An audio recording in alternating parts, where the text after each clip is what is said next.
Hi everyone, I'm Airier, and today we're going to be looking at Text Talks BattleTech, the Triplets affair. You know what? I've done enough takes fucking up that name. I'm just going to take this one. Sure, we're good. Welcome everyone to the Triplets affair, which I'm sure is going to get a lot more interest on YouTube than anything I could possibly say like Triplets affair. Yeah, apparently I can't say this word correctly because my mind, Freudian slips. I'm just going to run with this one. Sure, why not? You guys know the deal. Link below before I say anything else possibly incriminating. Hit it up. It's Tex. You know he's good. And when you're done, don't forget to leave a like, comment, subscribe, and we'll start the Triplets affair.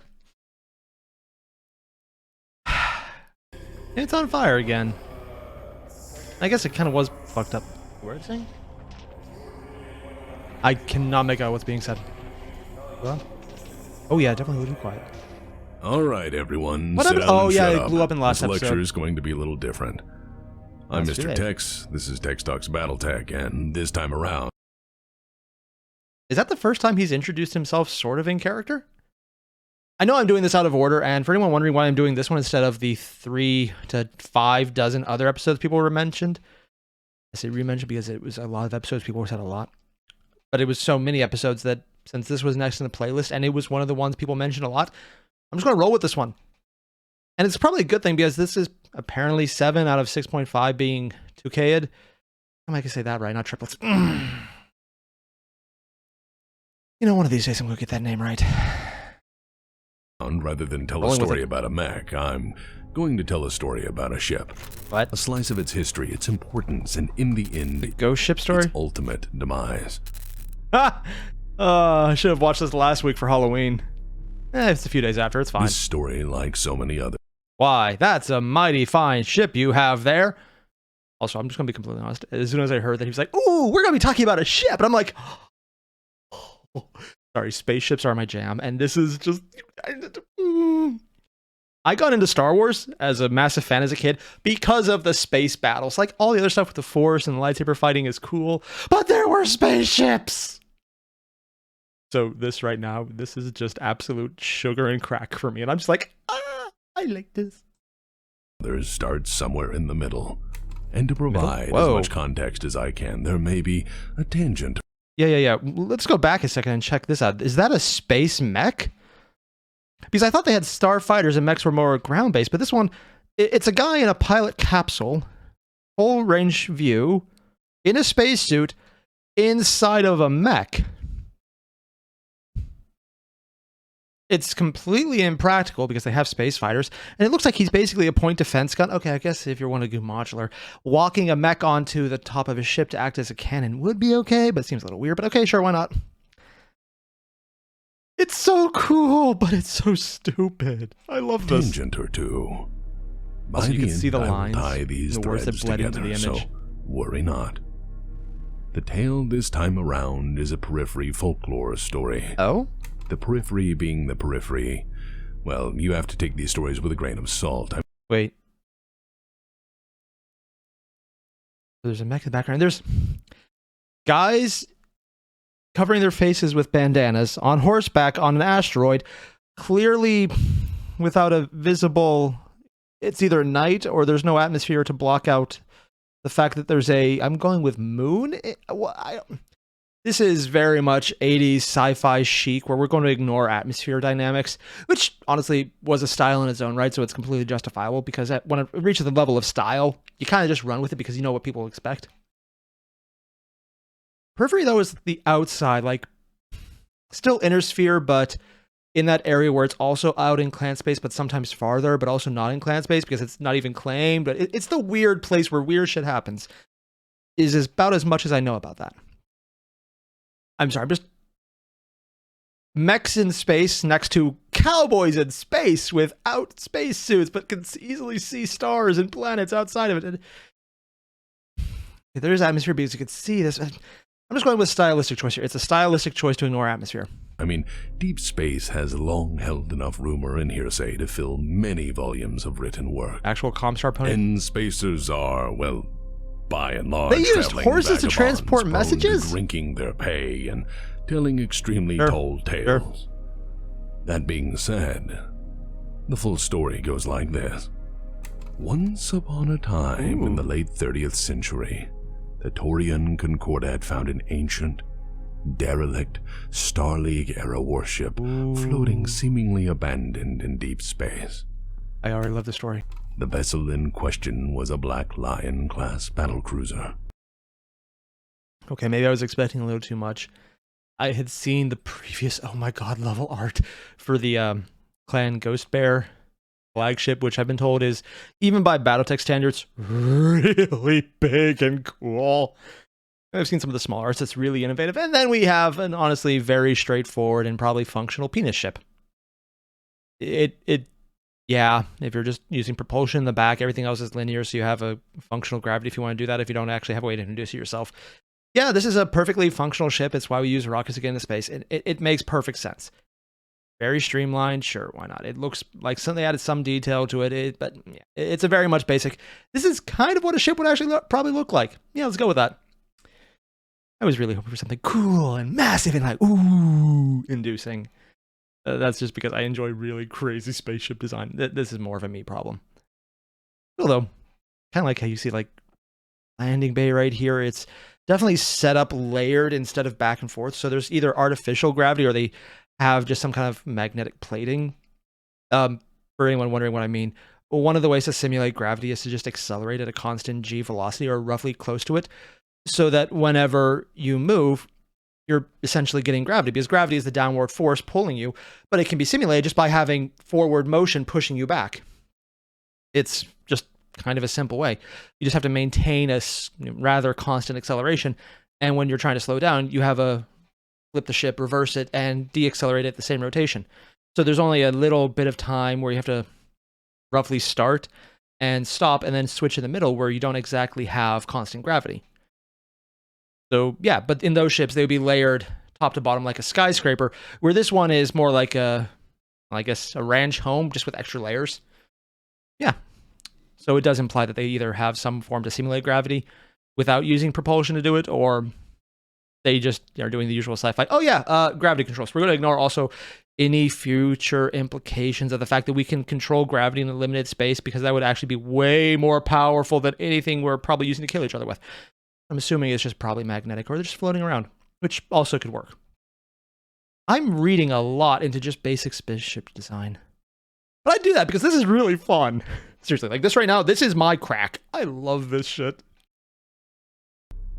At 802,000 tons mass, and boasting enough advanced weaponry that even the clans themselves would later claim them as flagships post-Exodus, the Black Lion class was an enormously powerful weapons platform. It was the entire class that was that powerful. Who had ambitions of galactic force projection. Why was this one on its own?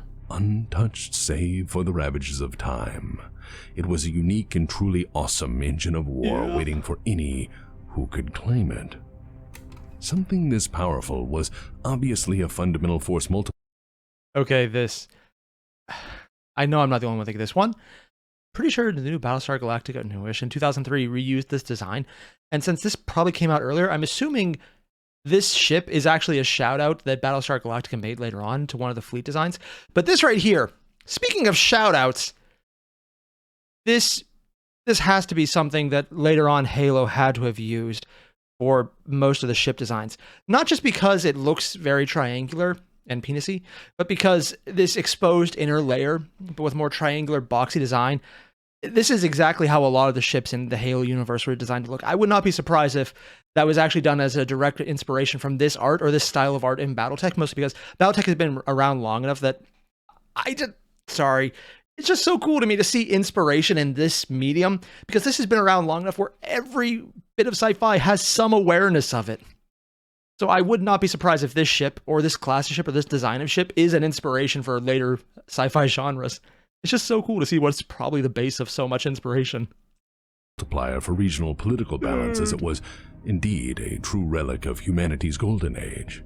And naturally, a unique opportunity for any Unless that's the ship they were talking about, era. not the penis ship earlier. And yet, on the verge of its recovery by the Taurians, mysteriously, from nowhere, Yes. unknown forces arrived to annihilate it completely. Comstar? Before disappearing just as suddenly as they had The arrived. Comstar? Unlike some other periphery stories, and folklore. I'm assuming when they say folklore, this is more just a tall tale told in BattleTech, because there are no aliens except for a few aliens, but we're going to ignore that. Also, that is so cool. It's basically the Kraken mythos from the Deep Sea Adventures from before the world was circumnavigated, and a little bit after it as well. Just like, it even has the tentacles grabbing the helm, which is one of the most iconic pieces of literature when it comes to anything involving a Kraken. Kraken. It's so cool to see this. Although it's interesting segmentation that they almost closer to some of the microscopic grubs built large. Huh. This story is entirely grounded in truth. Ooh.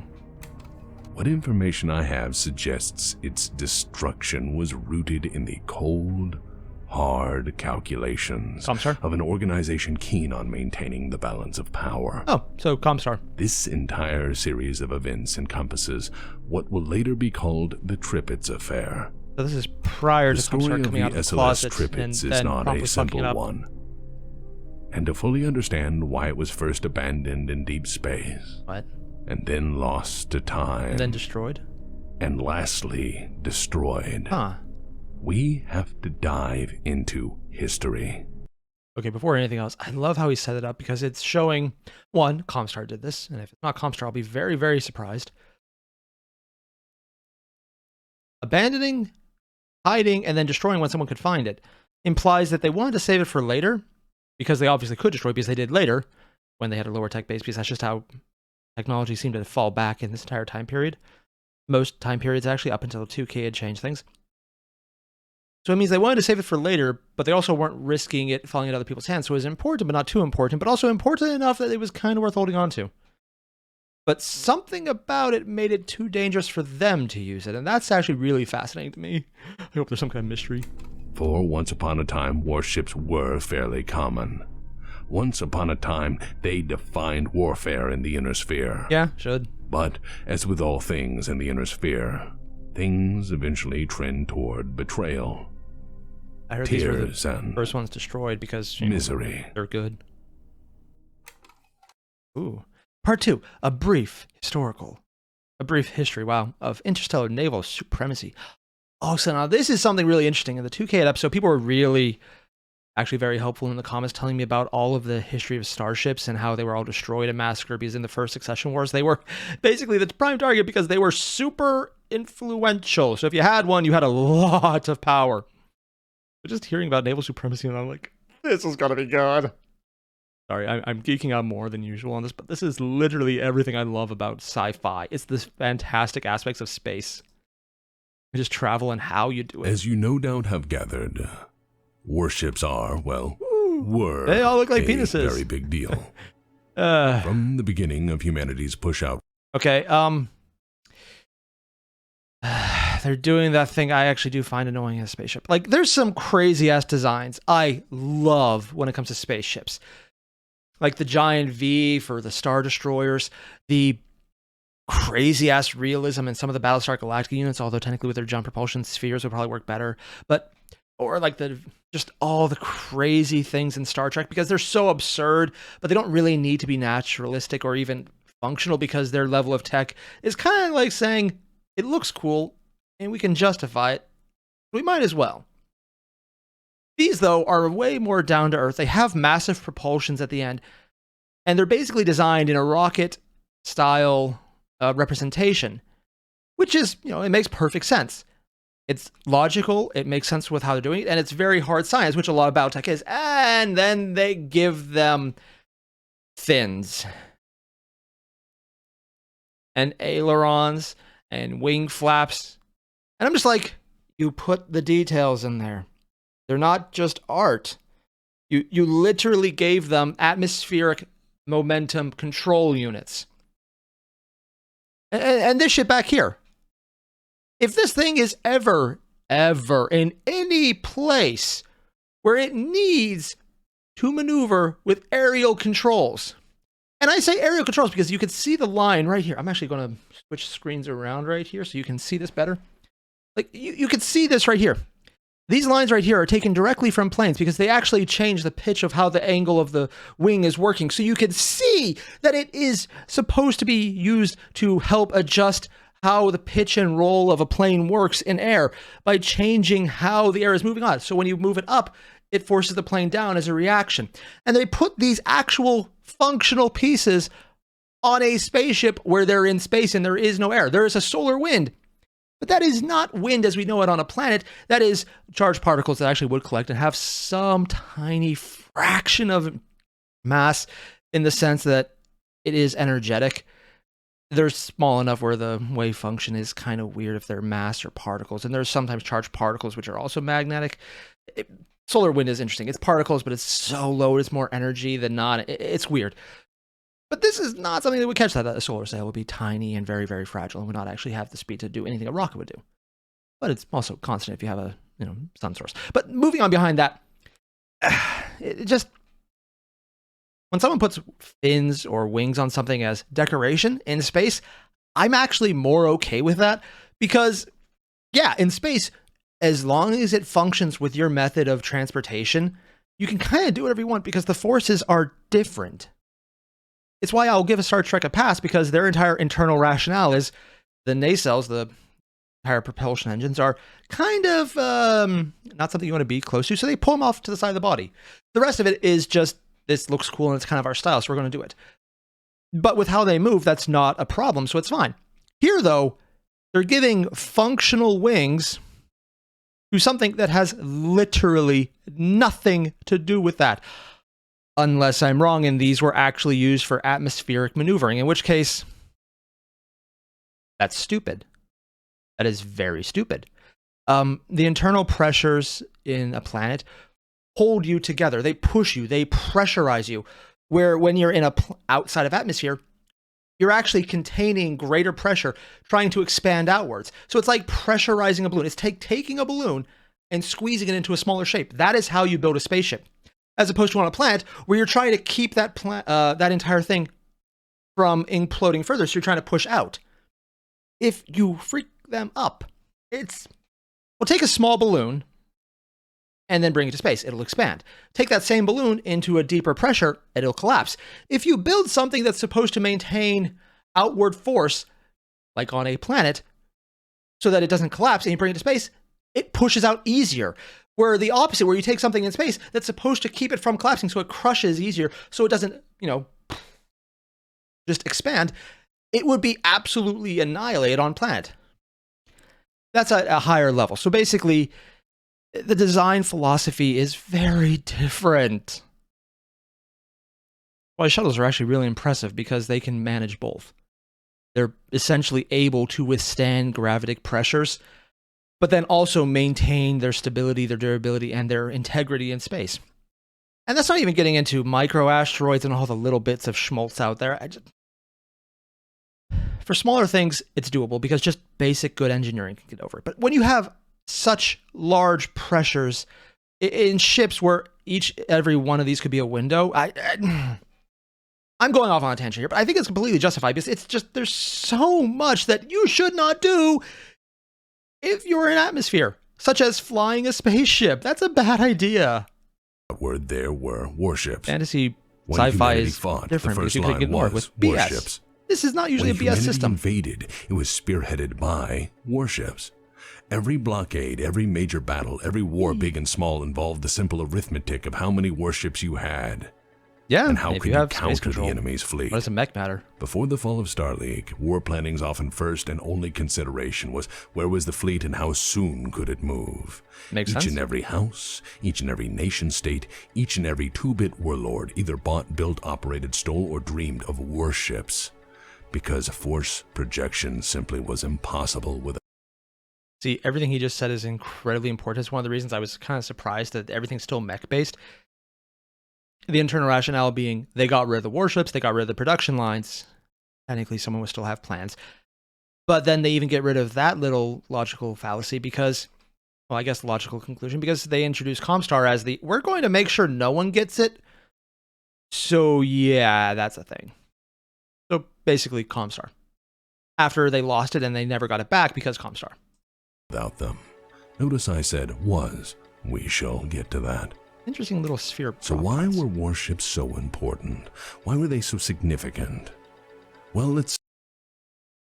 This is weird art. Also, really, they just drew someone mooning? Really?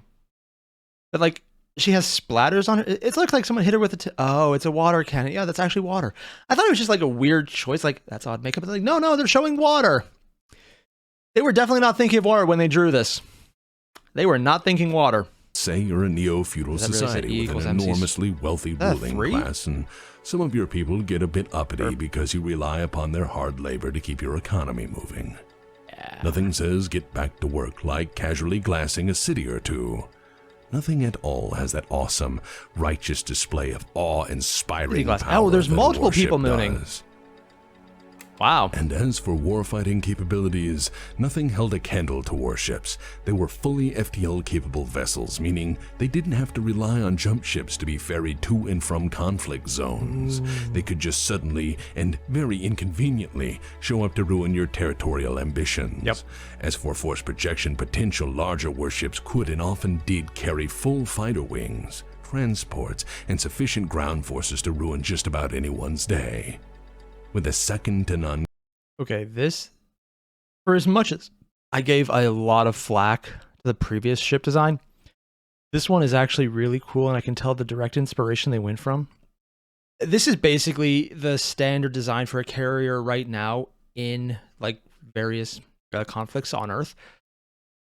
And even the turrets are actually very similar. You have a rotating function, so you have more aim, but it's also very much armored, so in case it gets a hit, it has some survivability.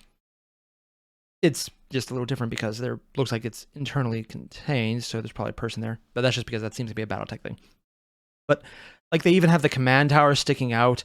If there's not some kind of vent in the front, and I just don't see it, this is basically a carrier design from modern day with huge aspects down there.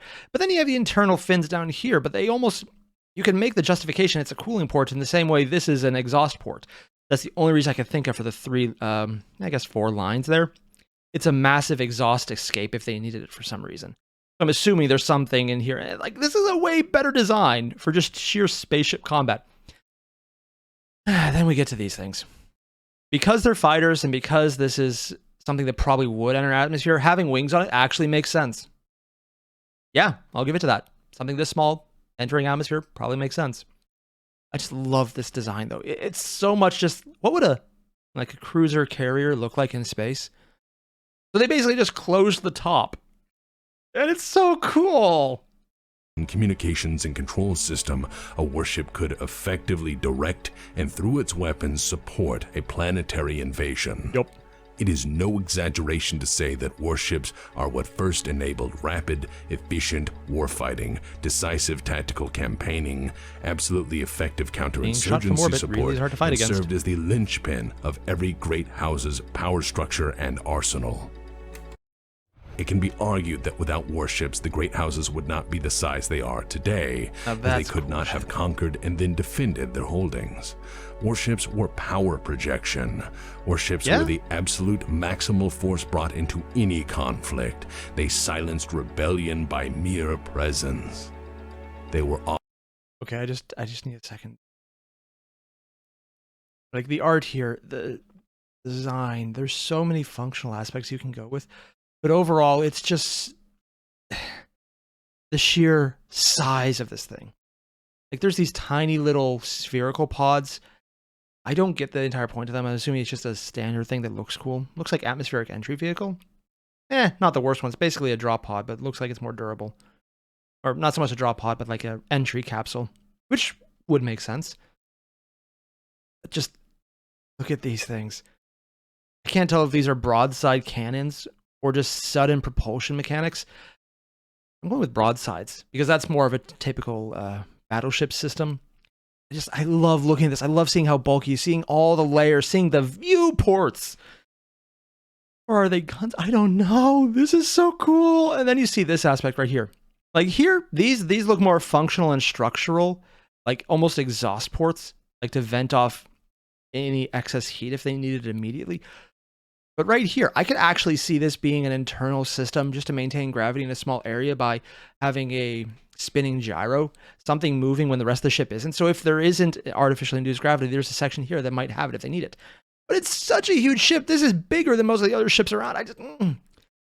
From a functional design level, this is huge. From a, oh my god, this is fun level, this is still huge. Sorry, just things like this, when they hit this macro scale, and just imagining what all of these aspects are. So cool. Often the first to fight, and the last to leave.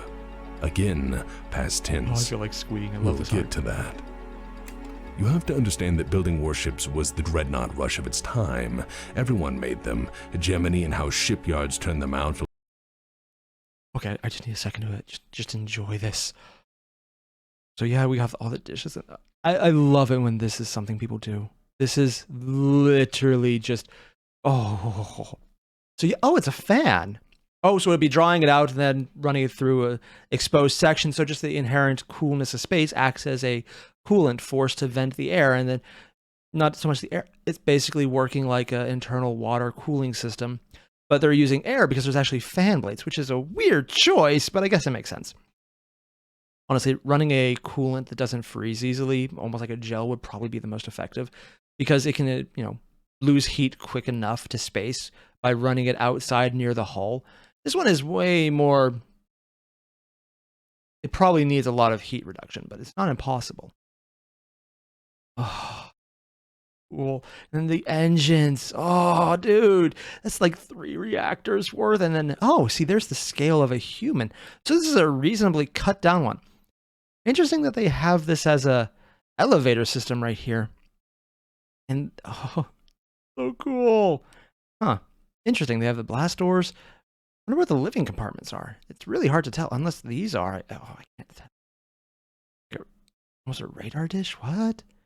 Sorry, just like all of this. Just I need more of Building this. warships was the dreadnought rush of its time. Everyone made them. Hegemony and how shipyards turned them out alongside jump ships, as they were ultimately just another business product in that. Okay, one, dude. Like, that's a reasonably big ship, but not huge by comparison to ones we've seen already.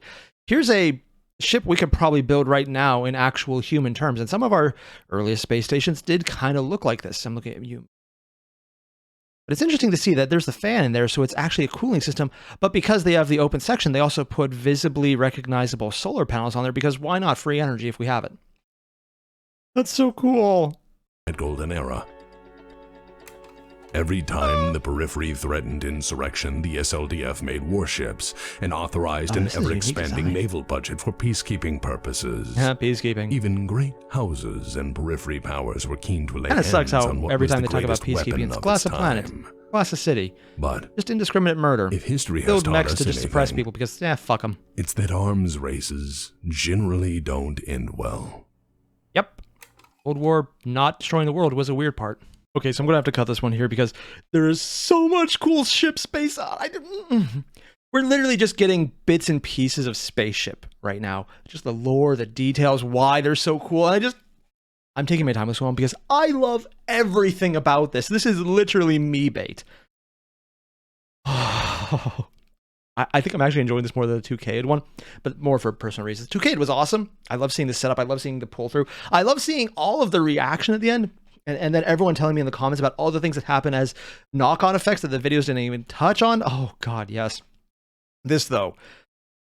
As much as I might raise some considerable questions about the functionally non-functional aspects of ships that don't go into planetary atmosphere, I think so much of this is well-designed. So much of it is cool-looking. So much of it could be functional. And then just seeing that cutout.